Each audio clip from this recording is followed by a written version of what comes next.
it's fairway lunch. We have a time, so.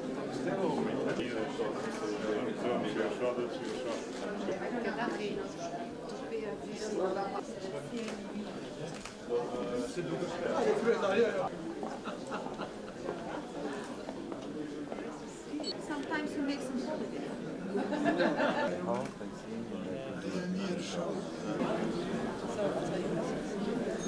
Këto njerëz e kanë ardhur sot në Prishtinë për të promovuar kuzhinën shqiptare, vini për herë të parë në Kosovë.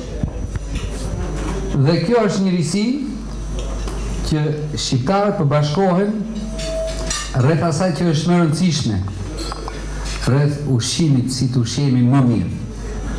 Dhe ku ka më mirë se ushqimi shqip? Ne flasim shqip, blejmë pak shqip dhe konsumojmë pak shqip. Kjo është një tërësisë që këtu të konsumojmë sa më tepër produktet shqiptare që janë shumë të mira.